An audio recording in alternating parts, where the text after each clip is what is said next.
4 tips membuat bulir padi bernas untuk petani pemula. Padi merupakan sumber utama karbohidrat bagi sebagian besar masyarakat Indonesia. Keberhasilan panen padi bukan hanya ditentukan dari seberapa luas lahan yang ditanami, tetapi juga dari kualitas hasil panen itu sendiri, terutama bulir padinya. Bulir padi yang bernas, terisi penuh, menjadi indikator keberhasilan budidaya, karena menunjukkan bahwa tanaman mendapatkan nutrisi dan perawatan optimal selama masa tanam. Namun, bagi petani pemula, menghasilkan bulir padi yang bernas seringkali menjadi tantangan besar. Banyak yang kecewa ketika melihat bulir padi kosong, kempes, atau tidak terisi sempurna meskipun tanaman tampak sehat. Hal ini bisa disebabkan oleh banyak faktor, mulai dari pemilihan benih, pengolahan lahan, teknik pemupukan, hingga penanganan hama dan penyakit. Artikel ini hadir sebagai panduan lengkap bagi petani pemula agar dapat memahami dan menerapkan praktik terbaik untuk menghasilkan bulir padi yang bernas dari hulu ke hilir. 2. Memilih varietas padi yang unggul. Langkah awal yang sangat penting adalah memilih varietas padi yang cocok dengan kondisi lahan dan iklim setempat. Banyak petani pemula kurang memperhatikan hal ini, padahal varietas unggul punya peran besar dalam menentukan keberhasilan produksi. A. Ciri-ciri varietas unggul. Potensi hasil tinggi, tahan terhadap hama dan penyakit. Umur tanaman sesuai kebutuhan, cepat panen atau berumur panjang. Adaptif terhadap lingkungan lokal. Bulir bernas dan seragam. B. Beberapa varietas yang direkomendasikan. Inpari 32 dan Inpari 42. Tahan wereng dan produktif. Ciherang, mudah didapat, cocok di banyak tempat. IR 64, varietas lama tapi masih diminati. Situ Bagendit, cocok di lahan sawah irigasi. Pemilihan varietas yang salah bisa menyebabkan padi mudah rebah, rentan penyakit, atau bulir banyak yang kosong meskipun teknik budidaya sudah benar. 3. Pengolahan lahan yang tepat. Tanah adalah fondasi utama tanaman padi.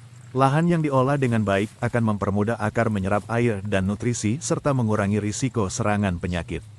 A. Proses pengolahan. Pembajakan dan penggaruan, minimal 2 kali agar tanah gembur dan gulma mati. Penggenangan awal, genangi sawah 7-10 hari sebelum tanam. Pembuatan pematang dan saluran air, mencegah banjir atau kekeringan. B. Perhatikan pH tanah.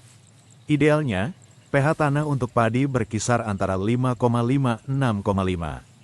Jika terlalu asam, tambahkan kapur dolomit 1-2 ton H sebelum tanam. C. Pupuk dasar. Gunakan pupuk organik seperti kompos atau pupuk kandang agar struktur tanah lebih baik.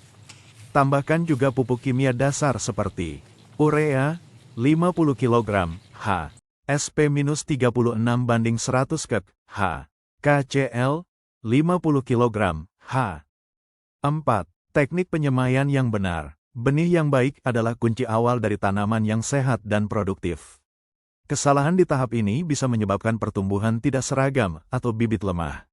A. Seleksi benih. Tes air garam, larutkan 100 gram garam ke dalam 1 liter air, rendam benih.